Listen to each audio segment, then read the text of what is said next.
Trudel a occupé le poste de ministre au sein d'une dizaine de ministères et comprend les enjeux politiques et les partage avec nous. Rémi Trudel, l'analyste hors pair dans ma radio, la revue de presse hebdo.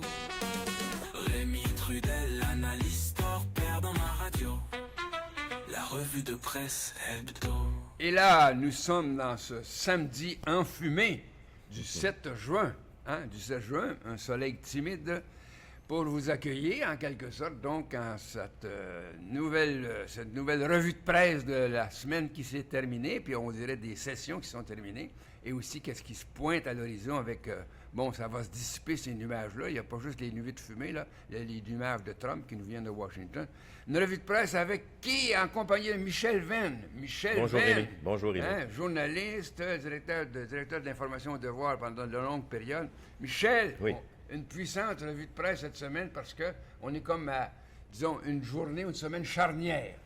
Hein? Oui, en fait, on dit que c'est la fin de la session, mais en fait, les sessions parlementaires sont suspendues, ils vont reprendre à l'automne, parce que c'est toujours la même session qui continue, tant que le premier ministre ne demande pas à ce qu'on en démarre une nouvelle avec un nouveau discours du trône, etc. C'est toujours la même session, mais les travaux sont suspendus juste avant l'été, pour que les députés puissent d'abord se reposer, mais ensuite aussi aller dans leur compte un peu. Et ensuite, on reprend à l'automne. Donc oui, là, on arrive. Hier, c'est terminé, en fait, ce matin, parce qu'il y a eu une loi qui a été adoptée sous bâillon cette nuit à Québec. C'est la suspension des travaux. Et d'ici 2 semaines, ce sera le cas à Ottawa. Bon, alors, samedi 7 juin, on va faire le tour de la situation, de ce qui se passe. Oui, effectivement. Donc, la session est terminée parlementaire à Québec.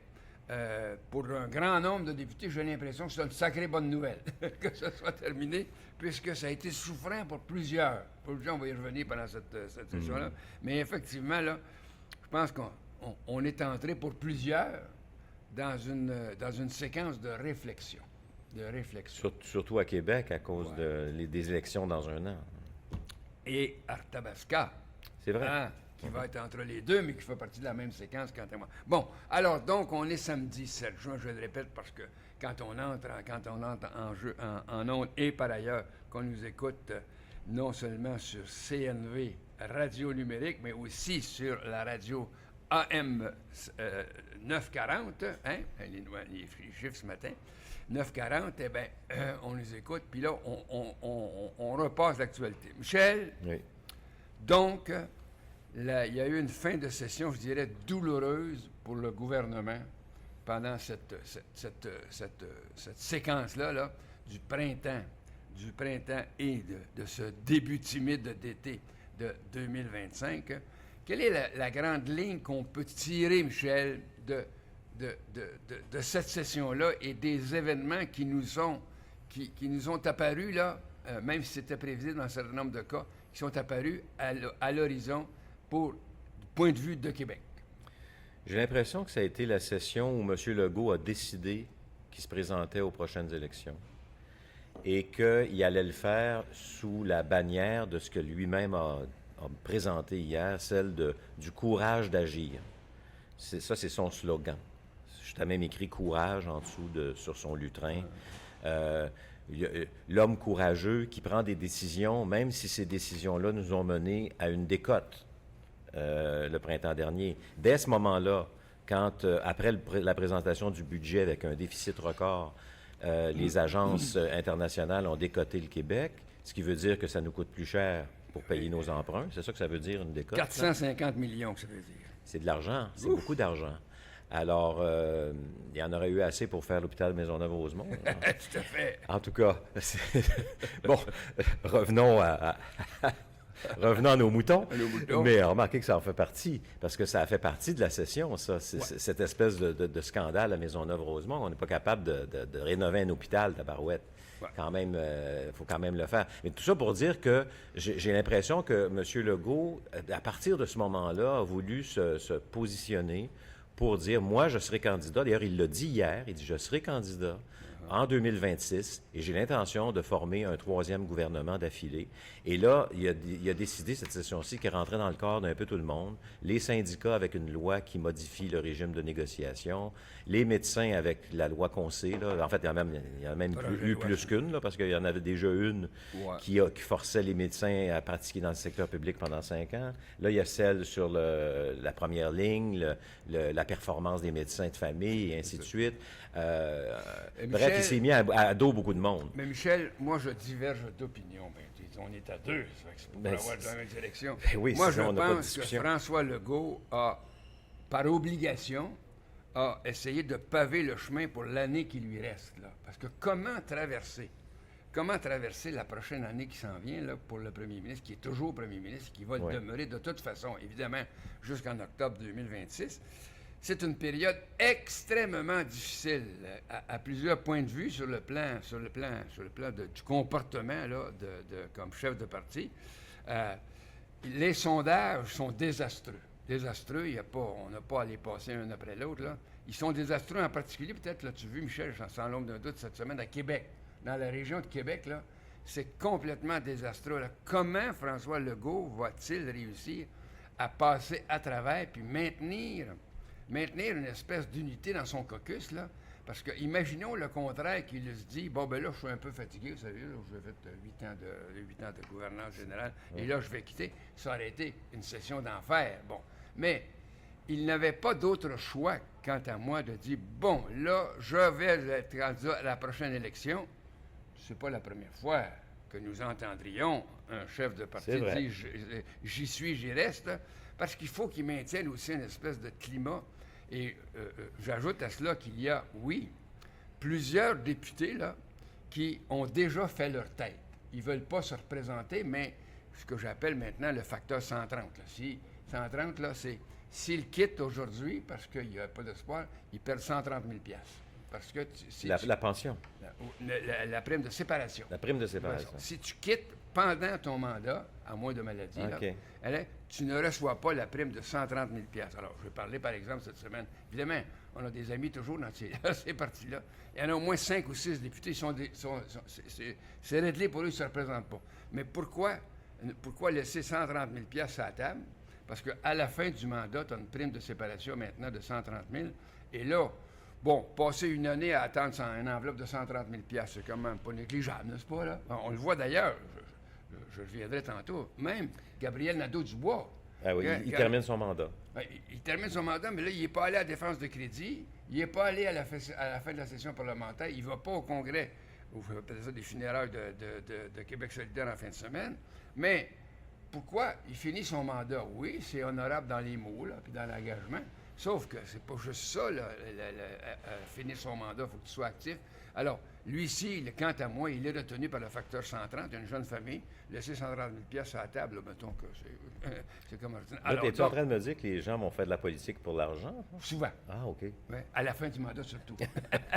À la fin du mandat, surtout, parce qu'ils sont comme découragés. Je pensais qu'ils allaient pour les idées. Là, au début, ils vont pour les idées, mais après ça, quand ils voient que leurs idées ne passent pas la rampe, là... je suis déçu. Alors, tu es déçu, hein? Bon. Alors, je continue en disant, je pense que là, c'est du grand François Legault, ça, essayer de domestiquer la réalité ou la dominer par les mots. Il a bien raison, de son lutrin sur son bilan. Oui. Sur son bilan, le courage de foncer.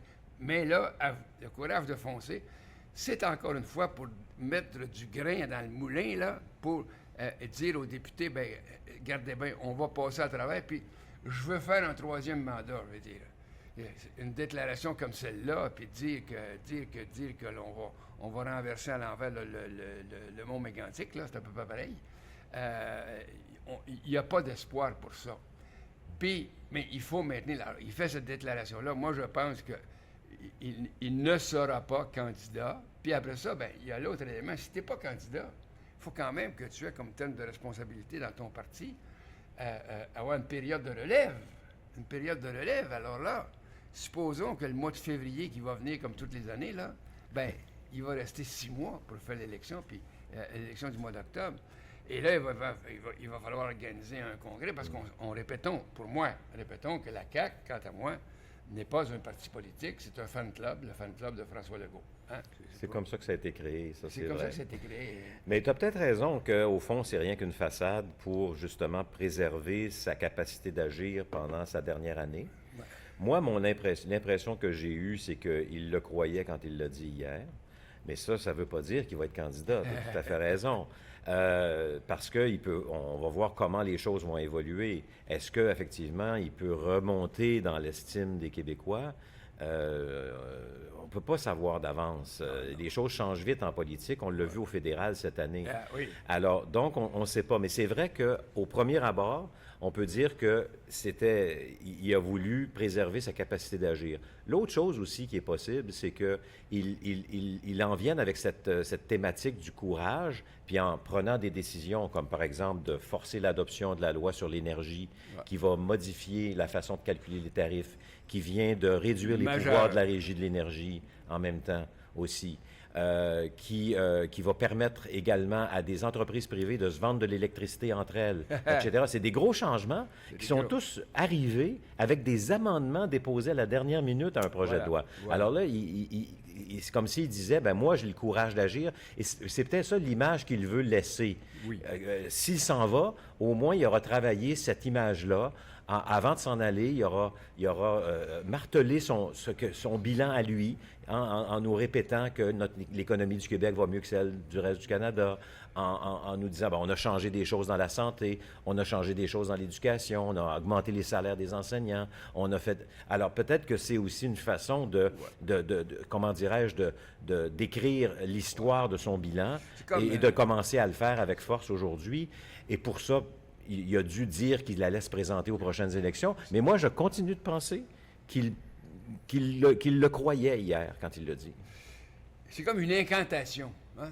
Je vais être là, puis je vais vous dire qu'on va renverser la machine à vapeur, et puis on va faire un troisième mandat. Là, il y a, quant à moi, très peu d'éléments qui appuient une telle position, sauf son confort psychologique, là. Son confort psychologique, là, tu peux pas dire, savez-vous, là, je finis la session, puis là, je vais réfléchir à mon avenir. C'est fini, hein? Non, c'est sûr qu'il ne peut pas dire une affaire comme ça, je suis bien par d'accord. Par ailleurs aussi, il y a comme là-dedans aussi des sous-messages, parce que à Bordeaux, Michel, justement, cette session parlementaire, là, qui c'est désastreuse. Et quant à moi, la déclaration d'hier du courage qu'il faudra avoir pour ça à travers, je pense que celui qui aurait aimé que le premier ministre ait le courage jusqu'au bout, c'est Christian Dubé du ministre de la Santé. Christian Dubé qui voulait absolument, boucler sa loi 106 sur la révision de la façon de rémunérer les médecins et qui, là, est reporté à l'automne. À l'automne. Est-ce que Christian Dubé va avoir le même courage, disons, qu'affiche le premier ministre M. Legault? Moi, je ne pense pas. Je pense que ce matin, Christian Dubé est rentré dans ses terres en disant, comme les autres ministres de la Santé en la matière, je me suis fait flocher. Je me suis fait flocher parce que... c'était, oui, parce que c'est clair qu'il voulait, avec toute la bonne volonté qu'il y met, Christian Dubé, il voulait dire, regardez là, les objectifs de la rémunération des médecins, puis la première ligne en santé, c'est maintenant dans une loi. Puis l'été et l'automne vont nous permettre de négocier ces conditions-là. On va avoir du temps pour les négocier. Là, on ne peut pas négocier parce que la loi, on ne peut pas négocier avec cet objectif-là avec autant d'intensité. La loi n'est pas adoptée. Et puis lui, là, Christian Dubé, quant à moi, là, il y a deux piliers dans ce gouvernement-là. Il y a deux piliers. René Barrette, René Barrette qui est véritablement un pilier, quant à moi, pour ce gouvernement. Et, entre parenthèses, quant à moi, futur chef. S'il y a une couche, là, et Christian Dubé. Mais Christian Dubé, lui, il a déjà annoncé. Moi, je ne renouvellerai pas mon mandat. Je ne me représenterai pas. Ça, là, on discute de la position de François Legault qui dit, moi, je vais rester, ça va prendre du courage, versus cette déclaration de Christian Dubé, en toute honnêteté, il dit, moi, non, moi, là, regardez, ça terminé, là. Ça, là, quand tu dis ça, là, en politique, là, tu viens de commencer ton chemin de la fin. Oui, en anglais, ils appellent ça lame duck. Tu deviens ce qu'on appelle un canard boiteux, c'est-à-dire qu'il n'y a plus personne qui va pas prêter attention à ce que tu vas dire parce que tu as déjà annoncé que tu t'en allais. Donc, tu es déjà un peu sur ton départ une fois que tu l'as annoncé. Alors, tu perds du pouvoir à l'intérieur de la machine. Puis on sait qu'un gouvernement, ça fonctionne comme ça. Ça fonctionne par différents jeux de pouvoir à l'intérieur d'une grande machine assez complexe dans lesquels les uns et les autres essayent de tirer les marrons du feu puis essayer de tirer la couverte de leur bord. On a tellement de matériel sur la table qu'on ne va pas faire juste 15 minutes, on va se rendre en 30 minutes en soulignant la participation, évidemment, de notre ingénieur Paul Lavigne, qui est toujours avec nous pour nous dire, bon, ben regardez, si vous voulez en parler, regardez l'horloge aussi, là, hein, quand c'est comme on occupe. Et il y a d'autres aspects de cette fin de session, oui. Une fin de session désastreuse, malgré le discours du premier ministre, qui est obligé de l'avoir encore une fois, quant à moi, ce discours-là, mais la décote. Bon, la décote. Ouais. Un gouvernement qui vit pendant 7 ans, 6 ans et demi, 7 ans, en disant, moi, je suis le champion financier, le champion économique, je suis le champion au niveau des politiques économiques et qui se fait dire par New York, non. Vous êtes complètement à côté, là. Vous ne savez pas compter. Vous savez pas compter, puis en plus que ça, vous avez mal compté. On vous décote. On évoquait le chiffre d'entrée de jeu, Michel. Oui, la décote, là, ça coûte 450 millions pour les frais d'intérêt. Mais en fait, c'est 900 millions. Pourquoi? Parce que si tu es obligé de payer 450 millions, il faut que tu ailles le chercher à quelque part. Et là, il y a 450 millions de services que tu ne donnes pas. Bon, alors d'où les coupures qui sont apparues, là. Je suis obligé de payer 450 millions aux grandes banques et aux offices financiers, et puis je ne les ai pas dans mes coffres pour les services à la population. Oui, puis on a perdu 500 millions avec Northvolt. Puis là, additionnons 500 millions à Northvolt, ça fait 1 million de On comprend pourquoi il y a des coupures dans tous les ministères, là. Alors ça, c'est donc un élément dramatique, là, au niveau de la gouvernance. Tu es comme paralysé, en quelque sorte. Et ensuite, bien là, on est obligé aussi de dire, ça clique pas, hein? Ça clique pas, mais pas pantoute. Je veux dire, on s'embourbe, là, on s'embourbe. Moi, je vais même ajouter que comment Geneviève Guilbeault pourra-t-elle se sortir de ce bourbier et survivre politiquement? Surtout que la commission Galland va continuer son mandat là, pendant quelques mois. Là, pendant quelques mois, et ça va arriver en pleine session d'automne. Et là, fidèle à la bonne habitude de Geneviève Guilbeault, elle ne pourra pas arroser l'incendie juste avec des mots, là. Elle est super. Ma communication, elle est très, très bonne. Elle a l'art d'arroser l'incendie avec des mots. Mais là, à un moment donné, ça a un bout, ça. Et elle le sent, là. Elle le sent, là. C'est pour ça que cette semaine, là, hein, elle a commencé à dire, moi, là, en prévision de la conclusion qu'on voit bien venir, là, je pense que je réfléchis à changer le patron. On va changer le boss. Parce que ça, c'est aussi un mode de gestion de la CAQ. Confie des responsabilités à quelqu'un, puis dit, bon, ben allez-y, voici les objectifs, puis si ça ne marche pas, aussi, 3 points de suspension. Regardez en santé, le PDG de la santé dans l'Anaudière avec la crise Échaquan, là, et compagnie. On le floche. Il n'est pas bon, il y a un événement qui s'est produit, coupe la tête. Cette-île, la Côte-Nord, ils n'ont pas de personnel, ils sont obligés de déménager des patients jusqu'à Bécomo. C'est la faute du PDG. Coupe la tête, c'est ça. Et là, Geneviève Guilbeault dit dans cette foulée-là, bien là, savez-vous, là, c'est pas de ma faute, c'est la faute de mon voisin, c'est celui que j'ai nommé là. Et là, elle se prépare à arroser l'incendie, donc là. En démettant de ses fonctions le PDG actuel de la SAC. C'est ça. Et là, inévitablement... Tu trouves un bouc émissaire. C'est ça. Au lieu que ce soit ta tête à toi qui tombe, ben, c'est la sienne. C'est ça. Donc, les gens voient qu'il y a une tête qui est tombée.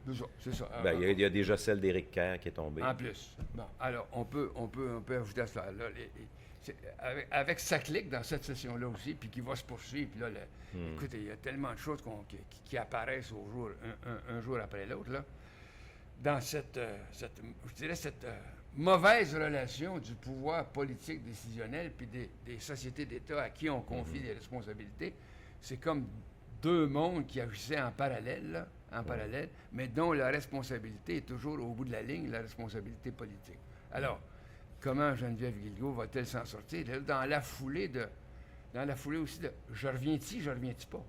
Je reviens-tu pas? » Parce que là, les sondages dans la région de Québec sont désastreux. 66% de la population de la grande région de Québec est insatisfait de la gestion gouvernementale. Là, quand on dit 66% d'insatisfaction, là, on est obligé de penser à qui? À Robert Bourassa. Robert Bourassa lâche cette interprétation des sondages, quant à moi. Robert Bourassa disait... Mais qui disait qu'il ne les commentait jamais. Non, il ne commentait jamais, mais il y avait une lecture intelligente qui disait, a posteriori, quand votre taux d'insatisfaction dépasse 60 %, rentrez chez vous. Rentrez chez vous, vous ne pouvez pas gagner. Si tu ne peux pas gagner... Vous ne pouvez pas remonter ça. Vous ne pouvez pas remonter ça à 60 à 66 là. Et Robert Bourassa disait, ce qui compte, là, c'est pas le taux de satisfaction, c'est le taux d'insatisfaction. C'est ça qu'il faut compter. C'était l'as de l'interprétation. Oui.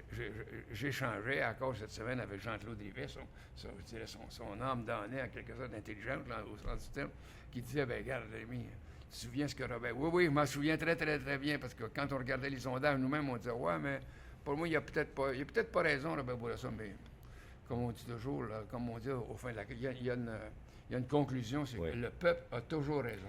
Le peuple a toujours raison, il finit pour aller l'élever. Ça, c'est vrai, c'est ça la démocratie. Ouais. Mais il y a deux facteurs qu'il faut pas oublier non plus dans la région de Québec. Il y a le facteur Parti conservateur du Québec avec Éric Duhaime, qui avait déjà fait une assez bonne performance aux élections de 2022, sans élire aucun député, mais quand même un bon pourcentage de vote, surtout dans cette région-là. La position du Parti conservateur en ce moment est meilleure que la dernière fois. Pas mal. Donc, non seulement François Legault et la CAQ sont menacés par les autres partis traditionnels, mais également par ce nouveau joueur-là qui vient chercher, si on veut, la faction anciennement ADQ que la CAQ avait avalée.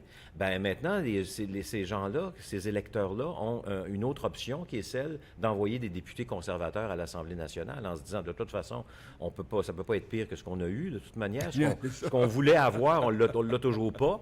Donc, on va envoyer des gens qui vont parler en notre nom. Ça, c'est un facteur à considérer. L'autre que je voulais mentionner, tu l'as dit un peu en parlant de Mme Guilbeault, qui se demande si on ne devrait pas changer non seulement le patron de la SAC, mais peut-être le patron de la CAQ aussi.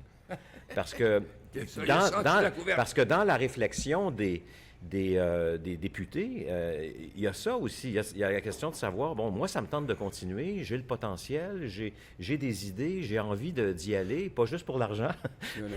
et donc, qui peuvent se dire, bien, la façon de s'en tirer, c'est un peu comme des libéraux fédéraux ont tiré la conclusion avec Trudeau, qui se sont dit, il faut que le gars parte. Ouais. Et là, il peut y avoir des pressions dans ce sens-là. Et dans la réflexion estivale qui va venir, il y aura sans doute des tentations de ça. Mais juste pour revenir sur ce que je disais sur François Legault tout à l'heure, peut-être qu'il n'est pas sûr de gagner, mais je pense que ça va y tenter d'y aller. D'y aller au combat, en se disant, ben, j'ai peut-être une chance, encore une fois, de me glisser entre les libéraux et le PQ. Ça va dépendre de la performance aussi de ces deux partis-là. Il faut quand même se le dire. Il y a aussi, Michel, l'inévitable tentation d'avoir l'occasion de défendre ce que tu as fait pendant 7 ans. Ça existe dans l'humain là, qui a connu la responsabilité. Oui. Je suis dans une très, très mauvaise position. Mais je me tiens debout. Et puis, j'ai l'occasion qui est là pour justifier pourquoi je me tiens debout. Oui. Ce qui est assez honorable, disons-le, là, en termes de oui, je dirais que oui. Mais le chemin est balisé d'obstacles importants. Exactement. Mais glissons de l'autre côté de l'Assemblée nationale. Allons voir aussi dans les autres partis qu'est-ce qui s'est passé, là. Et puis, on va savoir le 14 juin, la semaine prochaine. Bon, le nouveau chef du Parti libéral, et ça risque aussi dans la même lignée que ton analyse au niveau du positionnement du Parti conservateur d'Éric Duhaime, disons ça comme ça, là, eh bien là, il peut y avoir aussi de très, très, très grands changements. Je suis moi-même là, ébranlé par la chronique de Thomas Mulcair hier dans le Journal de Montréal, qui dit, attention, il va y avoir une surprise parce que Carl Blackburn pourrait devenir, malgré tout ce qui est affiché, parce que les sondages nationaux, ils donnent comment est-ce qu'il appelle? Pablo Rodriguez, merci. Pablo Rodriguez gagnant, mais là... Mais c'est un sondage de notoriété, c'est parce que c'est le plus connu de la gang. Ça, exact. Puis le plus enraciné dans le parti, qui connaît tout le monde dans tous les comtés du Québec, c'est Carl Blackburn, parce qu'il a dirigé aussi le Parti libéral. Alors, il a tricoté la 80% des circonscriptions francophones du Québec. Mais là, le téléphone joue, puis bon, c'est comme ça que le vote s'exprime. Et là, en tout cas, il y a comme une cloche qui sonne pour moi, là. Quand Thomas Mulcair énonce publiquement, ça vient pas de nulle part, ça, là, hein? Oui, parce qu'il ne faut pas oublier que Thomas Mulcair a été chef du NPD au fédéral, mais avant ça, il a été ministre au Parti libéral du Québec. Hein? Ça, exactement. Il y a encore ses entrées, il y a encore ses contacts. Entrées. Alors là, peut-être, de toute façon, que ce soit Carl Blackburn ou Pablo Rodriguez, il va y avoir un mouvement du côté de l'opposition du Parti libéral. Bien sûr. Un renouveau de quelque nature que ce soit, là. Il va y avoir du neuf là-dedans. Et glissons aussi là, quant à moi, cette direction-là. Supposons que, quant à moi, c'est Carl Blackburn. Eh bien, attention à son voisin de gauche, Paul Saint-Pierre Plamondon, et le PQ. Parce que Paul Saint-Pierre Plamondon, sa force, évidemment, une de ses forces, c'est dans les comtés en majorité francophone, puis les régions. Si on était dans la position Carl Blackburn, attention, le sens de la partie va changer, quant à moi. Ça va être une lutte à trois. Ah oui. Que ce soit Blackburn ou Rodriguez, le Parti libéral va monter. Il ne peut pas rester là où il est. Avec Blackburn, il y a plus de chances de faire des gains dans les comtés francophones, en effet. fait. Parce que Pablo, il est identifié à Montréal, aux libéraux fédéraux, à la portion anglo et allophone de la population québécoise, même s'il parle français de façon impeccable, puis qu'il connaît bien le Québec, et puis je suis sûr qu'il connaît bien les régions du Québec aussi, mais il n'y a pas le même attrait, si on veut, que Blackburn pourrait avoir s'il fait une bonne campagne auprès des comtés francophones. Alors, et là, il faut se poser aussi cette question-ci, c'est que si Éric Duhem va chercher des votes anciennement adéquistes à la CAQ, déjà, la CAQ a perdu des votes d'anciens souverainistes qui sont retournés au PQ. Et là, si les libéraux, avec un nouveau chef, vont chercher les appuis fédéralistes de la CAQ, bien, à un moment donné, le parti... Mais là, Michel, qu'est-ce qui reste pour la CAQ, d'abord? Qu'est-ce qui reste, là? Il reste un barreau d'honneur. Il reste un barreau d'honneur, comme tu dis. Il reste M. Legault qui va se présenter en sachant d'avance qu'il va pas gagner, mais il va se battre jusqu'au bout pour montrer qu'il a du courage, pour montrer qu'il a fait des bonnes choses, pour faire son bilan, pour le faire valoir, puis pour écrire lui-même le chapitre du livre d'histoire qu'il va porter sur sa période comme premier ministre. Tout à fait d'accord avec ça. Puis ça nous permet d'aller aussi un peu plus à gauche du Parti libéral, là, physiquement à gauche, là. Hein? Québec solidaire. Bon, Québec solidaire, c'est la déconfiture. Là. Quant à moi, là, à la lecture du passé, c'est la fin des espoirs parlementaires ou de progression de Québec solidaire. Puis c'est marquant pour la session aussi, le départ de Gabriel Nadeau-Dubois. Tu sais, c'est comme couper le tuyau d'oxygène pour un parti qui reposait très largement sur son dynamisme, sa capacité, etc. Alors, puis là, c'est toi qui me mentionnais ce matin que, bon, il y a des rumeurs, sinon des lignes entre les lignes de Mme Labrie dans Sherbrooke. Elle a annoncé ça sur les médias sociaux, qu'elle ne serait pas candidate aux prochaines élections. Donc, Mme Labrie, qui était candidate au poste de co-porte-parole féminin, maintenant, elle quitte elle aussi. Elle dit qu'elle est lasse de la joute politique. Bon, d'accord, c'est correct. Là, après 2 mandats, tu as fait 2 mandats dans l'opposition.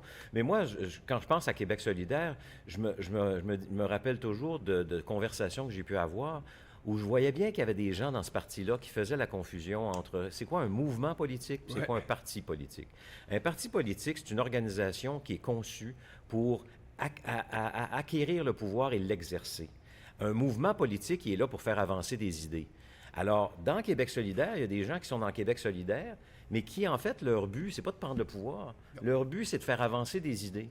Et forcément, ça peut devenir frustrant, parce que tu es dans une arène qui s'appelle un parlement, dans lequel, oui, tu peux faire avancer des idées, je dis pas le contraire, mais dans lequel il y a toutes sortes de contraintes, il y a des procédures, et quand je pense à la lassitude de Mme Labrie, il y a peut-être un peu de ça là-dedans, c'est que tu es là au quotidien, tu poses des questions, tu n'as pas toujours les réponses, tu demandes de l'information, tu ne l'obtiens pas, tu essaies de faire avancer un projet de loi, il n'avance pas, il va être jeté à la poubelle à la fin de la session, et toi, tu es là, puis ce que tu voudrais, c'est que les idées avancent, mais tu te rends compte que ce que tu fais, c'est peut-être pas ça qui qui est le plus efficace pour les faire avancer, Pas ces le- idées-là. Ce n'est plus C'est- le meilleur instrument. C'est pour peut-être faire- plus à l'extérieur de l'Assemblée nationale. Voilà. Alors moi, j'ai souvent eu l'impression avec Québec solidaire qu'il y a des gens qui confondaient les deux. Un parti mouvement. Et de ce point de vue-là, il y en a peut-être aujourd'hui qui font un constat d'échec, à savoir, si tu veux faire avancer des idées, tu organises un mouvement dans la société civile, et puis si tu veux prendre le pouvoir, mais tu t'en vas avec un parti qui est susceptible de prendre le pouvoir. Et là, Michel, on perd le pouvoir de l'horloge parce qu'on est rendu à la demi-période de notre revue de presse. Là. On va se retrouver dans quelques instants, la deuxième partie.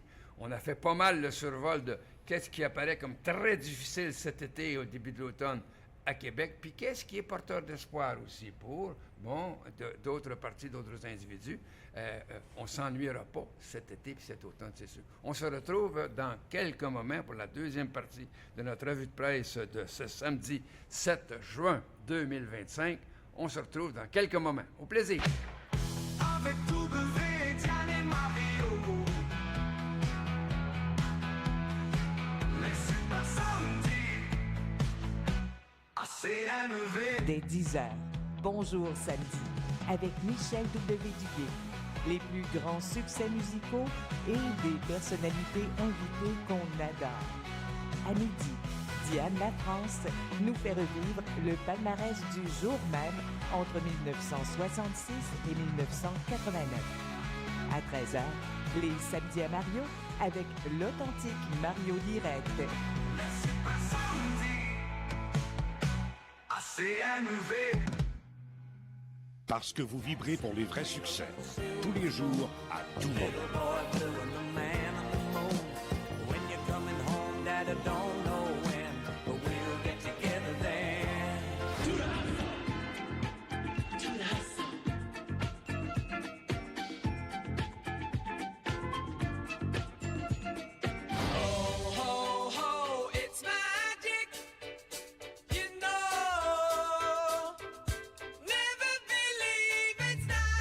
La musique qui a marqué à jamais. Tous les vendredis 8h15, Dr Geneviève Gaudreau, chirurgienne plastique, nous donne des informations précieuses sur l'ensemble des chirurgies esthétiques. Toutes les chirurgies possibles dans ce domaine, celles requises après les grossesses, celles destinées à la clientèle masculine, etc. Dr Geneviève Gaudreau n'évite aucun sujet tabou concernant sa spécialité professionnelle. Les vendredis matins, 8h15 et en rattrapage sur la page Facebook de CNV Radio. Parce que vous vibrez pour les vrais succès. Tous les jours, à tout moment.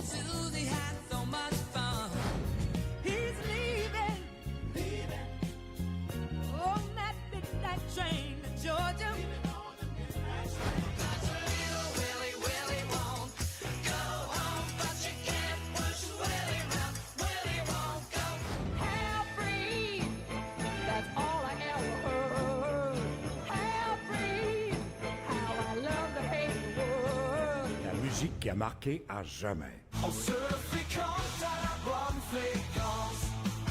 L'émission en cours est présentée en simultané à CNV Radio Numérique et au AM 940.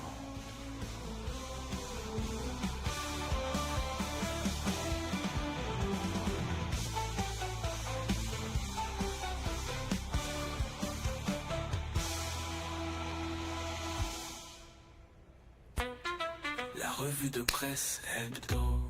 Et nous voilà de retour avec Michel Venn ce samedi 7 juin.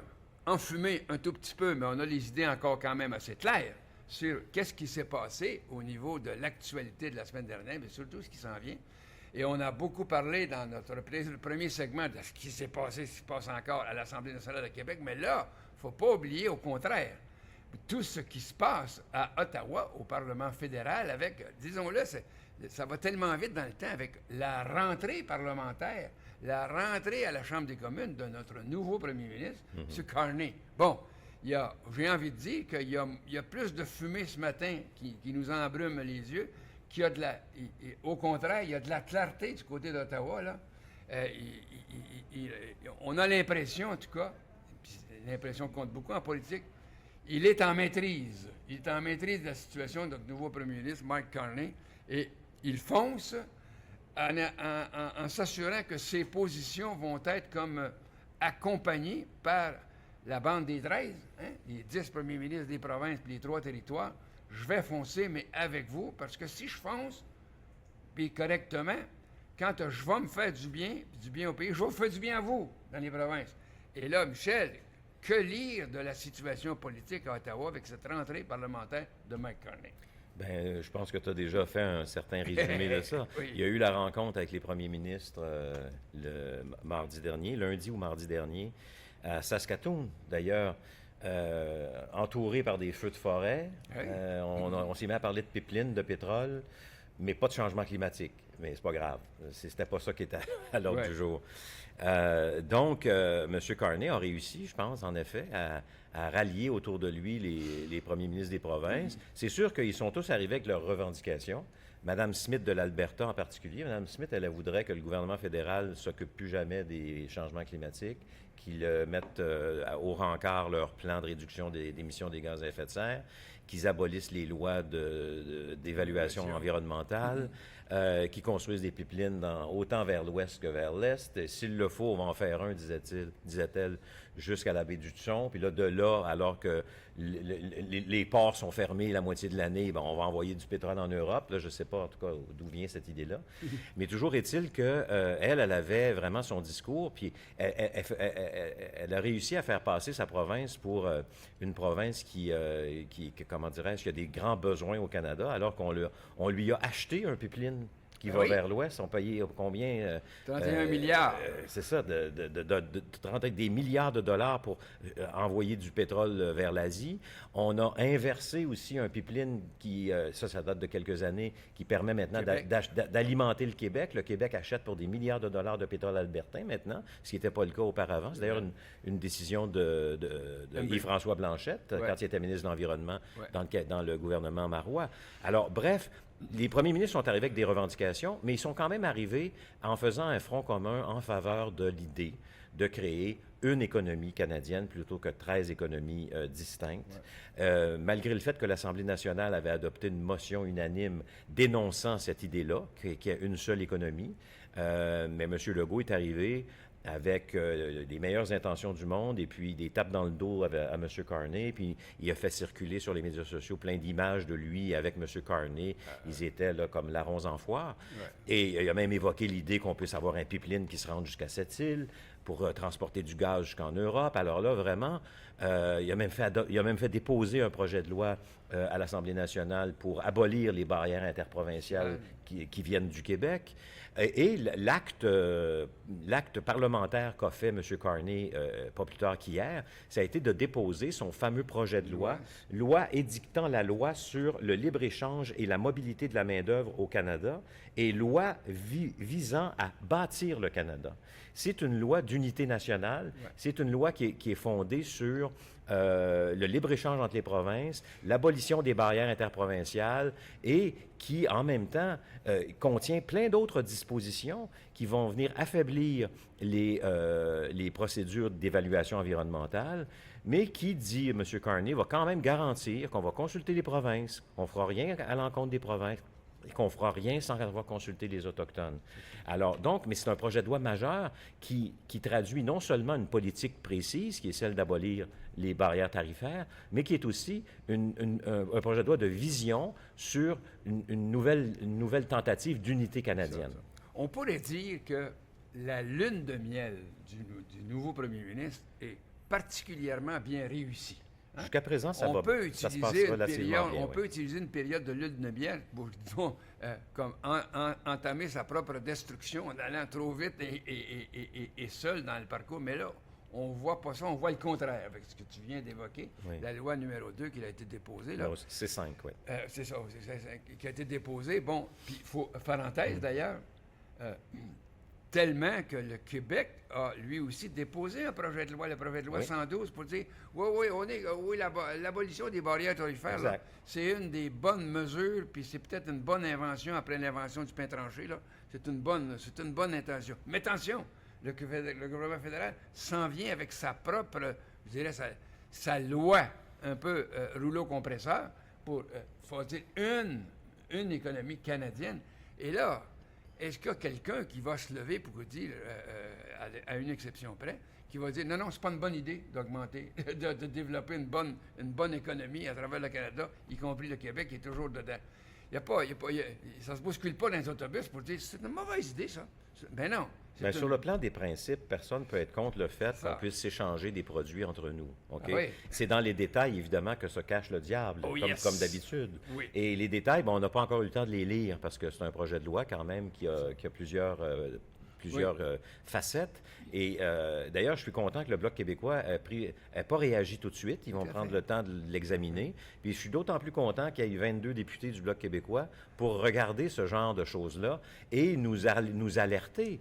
Parce qu'une des choses qui se passe aussi, c'est que ces idées-là, c'est les idées du Parti conservateur du Canada, Pierre Poilievre. Fait que Pierre Poilievre ne peut pas être contre. Mais non! Parce qu'au fond, c'est les idées de Pierre Poilievre que M. Carney applique. Alors, donc, ça va être difficile pour M. Poilievre d'être contre le gouvernement actuel. Et ça nous appelle donc, encore une fois, quant à moi, une façon intelligente d'occuper la période lune de miel. Lune de miel. Bon, oui, aller piger dans le lunch, dans la boîte à lunch du Parti conservateur, parce que le Parti conservateur, qui, avec ses idées, menait dans les sondages pendant 2 ans. Et là, arrive un nouveau venu qui s'appelle M. Carney, qui renverse tout ça, mais les principes ou les éléments de politique défendus par les conservateurs, ils ne disparaissent pas, eux autres. Vaut mieux aller piger dans la boîte à lunch des conservateurs puis de la mettre à la sauce libérale. Et dans ce sens-là, oui, c'est bien réussi. Et oui, Michel, je suis très, très d'accord avec la position non énoncée du Bloc. Le Bloc est en train de dire, savez-vous, avant de parler, on va lire. Mm-hmm. C'est assez intelligent, là, en politique, de dire, on pourrait réagir... Normalement, ça devrait toujours être comme ça. Ouais, mais souvent, là, je vais faire une allusion méchante, là, souvent, il se passe l'inverse à Québec, là. Il y a encore un fond de chicane, là, sur le fond des choses entre Paul Saint-Pierre Plamondon et le chef du Bloc québécois, M. Blanchette, là. Paul Saint-Pierre Plamondon, qui a réagi, quant à moi, le seul qui a réagi en disant « Ça, c'est une très mauvaise idée. De développer une seule économie canadienne, ça, c'est le désastre qui est au bord de la situation. » Blanchette joue la façon, disons, une autre façon de dire on va réfléchir, on va regarder ce qui peut être bon pour le Québec là-dedans, et là, on va se construire un discours qui est fidèle dans notre tradition. Pourquoi on est là, de défendre les intérêts du Québec, mais quand on défend les intérêts du Québec, est-ce qu'on est obligé d'interdire aux autres provinces de progresser? Je veux dire, il y a comme un non-sens là-dedans. Et là, ça continue, le discours, la distorsion entre...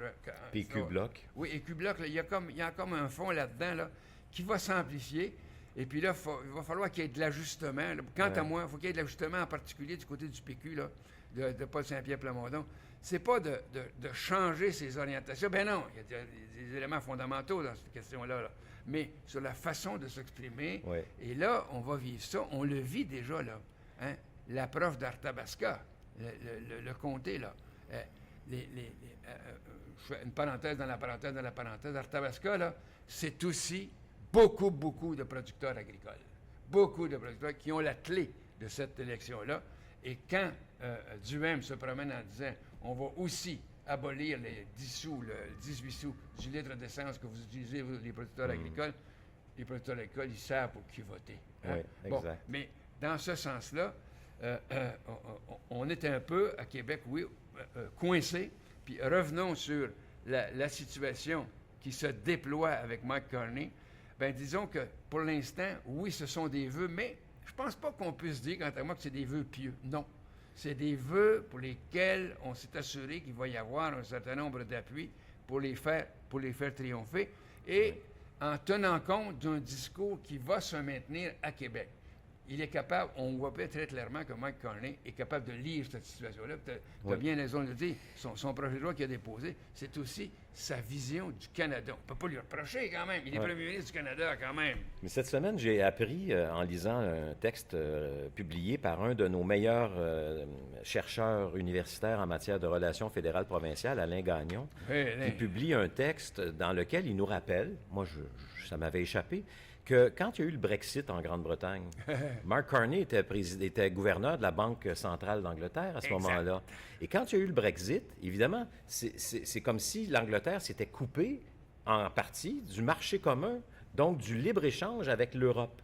Et quelle a été une des réactions du gouvernement à ce moment-là? Faire adopter une loi sur le libre-échange intérieur, sur le marché intérieur au sein du Royaume-Uni, dans lequel il y a des nations, l'Écosse, l'Irlande du Nord et le Pays de Galles, à qui, au cours des dernières décennies, le pouvoir central avait délégué des pouvoirs.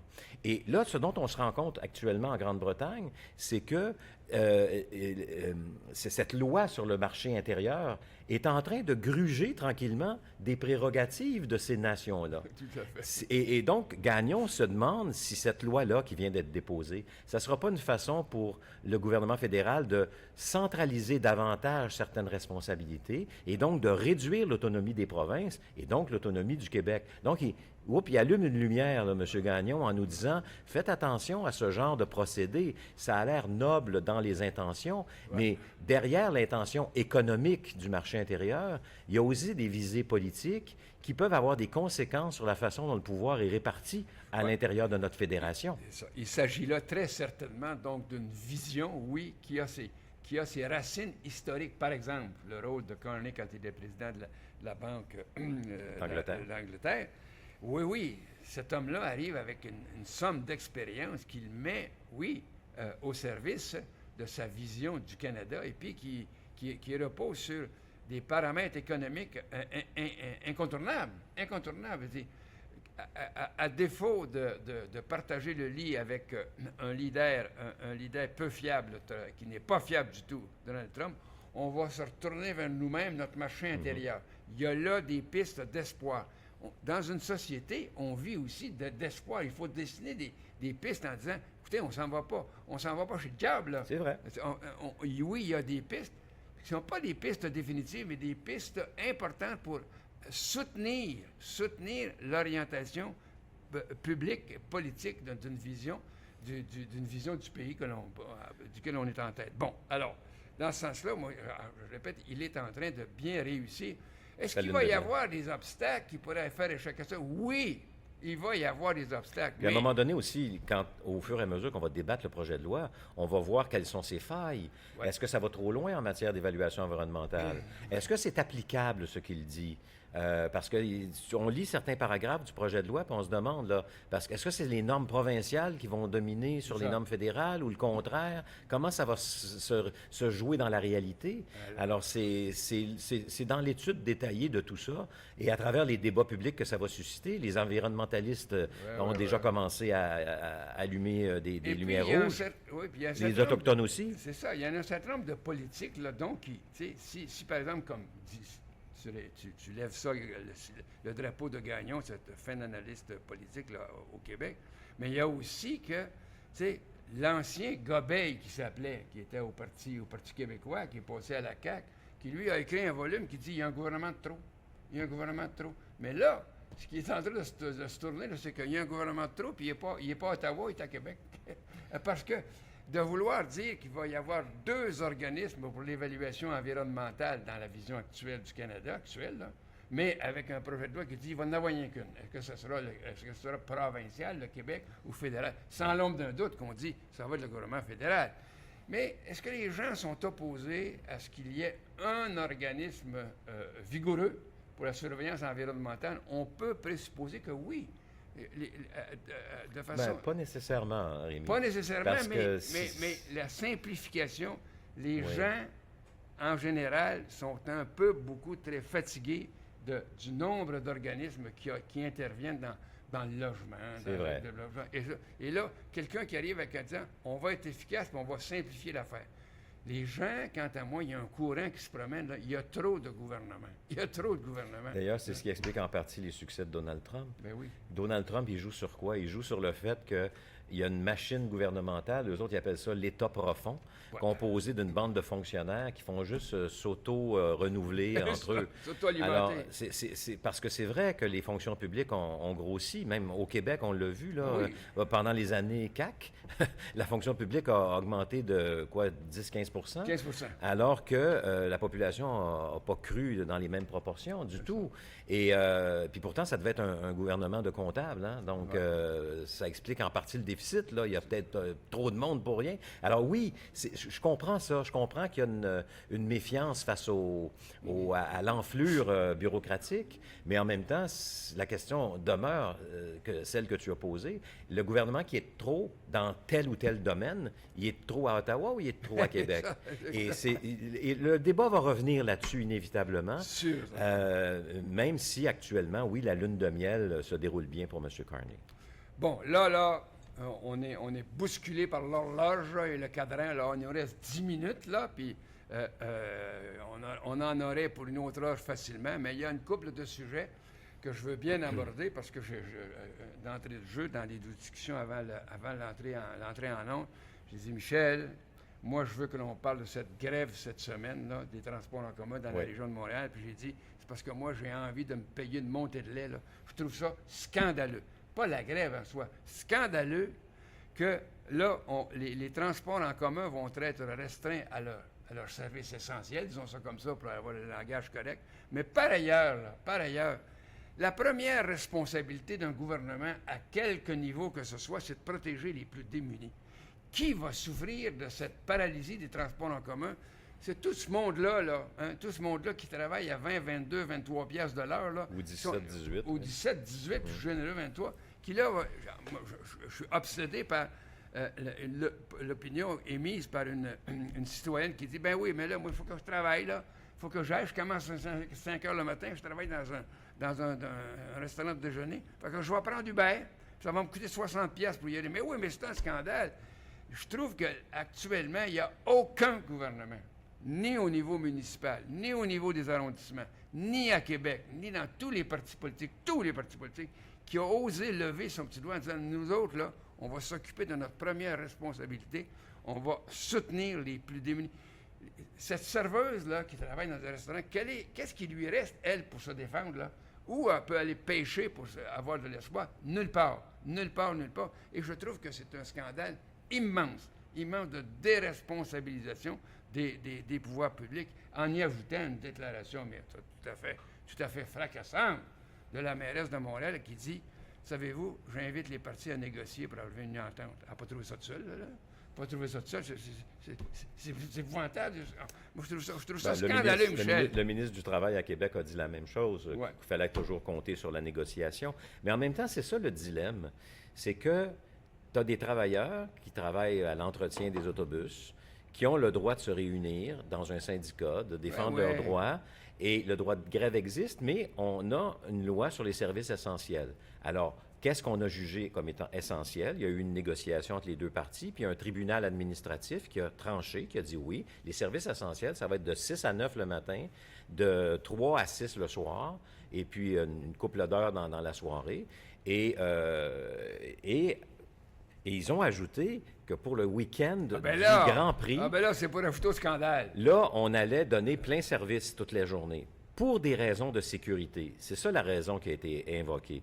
C'est que comme il y a 300 000 personnes qui vont se déplacer à l'île Notre-Dame pour assister au Grand Prix, s'il y a une grève, ça va être le free-for-all. Il y a des risques d'accident. C'est ça la raison qui a motivé la décision de garder des pleins services pendant le week-end du Grand Prix. Oui. C'est pas parce qu'on voulait favoriser les riches qui peuvent s'acheter des billets pour aller voir des chars tourner en rond pendant toute la journée, faire vroom-vroom. C'est parce que, comme il y a 300 000 personnes qui vont se déplacer, eh bien, on a assuré des services essentiels. C'est la même raison pour laquelle il y a des événements sportifs pendant la semaine pour lesquels on va aussi avoir des... Donc, il y a des raisons pour ça, puis on a quand même cette loi sur les services essentiels. Oui, il y a certaines personnes qui vont échapper aux services essentiels. Oui, mais ceux et celles qui vont échapper, là, qu'on va échapper, oui, mais c'est quoi la solution? Les plus démunis de notre société, les moins bien nantis. Mais c'est quoi la solution à ça? C'est d'abolir le droit de grève? À quoi ça sert la majorité parlementaire dans un parti politique? On le voit la nuit passée, là. Hein? Un parti politique qui a la majorité, là, on peut forcer l'adoption d'une loi parce qu'on a le pouvoir. Mais quand on a le pouvoir, c'est aussi le devoir de protéger les plus démunis. Michel, je comprends l'explication, puis elle est justifiée pour la sécurité, pour le Grand Prix. Mais moi, je pense aussi, parce qu'ils ont plus d'argent que ceux qui ont plus d'argent dans l'économie, Ceux qui s'en vont au Grand Prix, comme tu dis, pour observer pendant 24 heures les vroom-vroom là, qui vont se promener, c'est pas des gens d'étiquette à 15,95 ou à 22 pièces de l'heure. D'accord, on est d'accord, Ah! mais cela étant dit, c'est que la solution, qu'est-ce que c'est? C'est-tu abolir le droit de grève dans le secteur public? Non, mais c'est aussi... Mais c'est quoi, d'abord? Ben, on l'a vu dans d'autres circonstances, c'est d'imposer des processus de négociation et d'arbitrage. Ça existe, ça. Ça existe. Pourquoi tu ferais ça? Parce que, pas pour nier le droit de grève, etc., c'est parce que l'intérêt supérieur pour les gens qui sont moins munis en termes de défense, bien là, tu prends ta responsabilité, mais tu ne nies pas la responsabilité de bien s'entendre au niveau d'un contrat de travail. Alors, l'arbitrage obligatoire, par exemple, fait partie de cet arsenal-là. Et puis, il faut que les citoyens sentent qu'il y a un gouvernement qui est capable de les défendre. C'est pas ça qu'on sent actuellement. C'est, regardez là, il y a des lois, il y a des balises, etc. Puis nous, là, on est sur le bord du trottoir, puis il n'y a pas d'autobus, puis il n'y a pas de métro, puis ça. Et là, en conclusion, pour moi, ce que ça alimente, là, ça alimente le sentiment aussi de destruction de la crédibilité dans les institutions politiques. À quoi ça sert un gouvernement quand moi, je suis sur le bord du trottoir, puis que j'attends l'autobus, puis que là, je vais prendre mon téléphone, puis je vais Remarque, appeler... Rémi, on pourrait se poser la question, même quand il n'y a pas de grève, Oui. moi, ça se fait que ça fait 20 minutes que j'attends mon autobus, parce que c'est pas parce que, nécessairement, on n'a pas toujours besoin d'une grève pour avoir un mauvais service. Mais cela étant dit, c'est vrai qu'il y a quelque chose là à examiner, la question de les modalités de négociation, puis la finalité à la fin, oui, l'arbitrage. Mais il y a une autre affaire aussi à examiner. Il y a 3 autres syndicats à la STM qui ont voté des mandats de grève, là. Alors là, ils vont-tu nous faire la grève chacun leur tour? Alors, il n'y aurait pas quelque chose à penser de telle manière que, on fasse tout ça en même temps, de sorte que si on a une grève, ben, qu'il y en ait juste une. Puis qu'à un moment donné, ça dure une semaine, puis c'est réglé. Ça aussi, alors, puis, bon, il y a plusieurs modalités, en effet, à examiner. me- C'est là que je voulais en venir quand je posais la question. Faut-il abolir le droit de grève? Pas nécessairement, mais tabarouette, il y a des choses à faire pour améliorer la façon dont on négocie. Quant à moi, là, ma montée de lait, c'est que c'est le petit peuple qui est victime de ce mouvement-là. Puis je me désole qu'il n'y ait personne au Parti libéral, personne au Parti québécois, personne à Québec solidaire, j'ai bien regardé ça comme il faut, qui a levé le petit doigt pour dire, savez-vous, là, il y a du monde qui doivent compter sur un service, même des fois avec certaines hypothèques, services de transport en commun. Il n'y a personne qui a levé le petit doigt pour dire, bon, ben regardez, là, il faut qu'on s'intéresse à ça. Pourquoi? Parce que c'est notre devoir d'être au-dessus d'un certain nombre de politiques qu'on s'est données, par exemple, en relation de travail, parce que là, c'est nous le dernier rempart pour défendre les intérêts de ceux et celles qui sont des sans-voix et qui se découragent des institutions. Bon, alors je vais dire à Michel, je ne veux pas échapper ce sujet-là, parce qu'il faut que je fasse ma montée de lait. Elle est faite, là. Montée de lait enregistrée. En conclusion, il nous reste juste une minute. Il ne faut pas quand même échapper l'immigration. L'énoncé de réviser les politiques d'immigration, la baisse des seuils, la baisse des seuils, la hausse des seuils. On va-tu sortir un jour de cette discussion-là? Je parlais avec quelqu'un récemment qui me disait, il n'y en a pas de débat sur l'immigration au Québec. Tout le monde est d'accord qu'on ait des seuils. C'est-tu 25? C'est-tu 50? C'est-tu 70? Bon, actuellement, le débat, il n'est pas si compliqué que ça. C'est qu'on a 600 000 immigrants temporaires au Québec. On en avait 200 000 il y a 3 ans à peine. Il y en a 600 000. Et une des suggestions qui a été faite cette semaine par un groupe de travail, c'est de dire, parmi ces 600 000-là, on pourrait-tu donner la résidence permanente à un certain nombre? Donc, au moins, ils auront une vie ici, pourront construire leur vie ici. On diminue tranquillement, au fil des années, le nombre d'immigrants temporaires. On essaye... Mais on a besoin d'une main-d'œuvre. On a besoin de gens, non seulement pour travailler, mais aussi pour faire avancer la société, participer à la société. Oui, ça occasionne des besoins en matière de logement, etc., mais on en a besoin. Et donc, là, à un moment donné, les débats, c'est même plus un vrai débat, parce que c'est une question de chiffres, puis ce chiffre-là, il n'est jamais respecté. Objet de débat sans l'ombre d'un doute. Là. C'est mal parti. Vous avez bien raison. C'est mal parti juste autour des chiffres et non pas sur la responsabilité collective. Qu'est-ce qu'on fait avec ces nouveaux Québécois? Parce qu'ils sont, quand ils ont les 2 pieds dedans, c'est nos collègues, nos compatriotes. Alors, on va y revenir très certainement. Ce qui termine notre revue de presse du samedi du samedi 7 juin. Et moi, je quitte parce que je m'en vais à des funérailles, non pas de celle de Québec solidaire, qui est en fin de semaine, mais à mon ancien sous-ministre, M. Trudeau, qui est décédé. Je fais une blague, une image, mais on va suivre ça en fin de semaine, là. Les derniers respires, quant à moi, de Québec solidaire, dans sa position actuelle, pour devenir, je vais reprendre tes mots, pour retrouver le sens du mouvement et moins d'un parti politique qui n'aspire plus au pouvoir dans les forces actuelles. Conclusion, 3 mots. Lesquels? On verra. Toujours agréable. Pour paraphraser M. Legault. Merci beaucoup, Michel Venn, notre collègue, donc, pour cette revue de presse samedi. Ce samedi 7 juin, on va se retrouver au minimum. La semaine prochaine, on en a encore bien dans notre banque d'idées sur qu'est-ce qui se passe à Ottawa, qu'est-ce qui se passe à Québec, qu'est-ce qui se passe à Washington, qu'est-ce qui se passe dans le monde au niveau des politiques publiques, par exemple.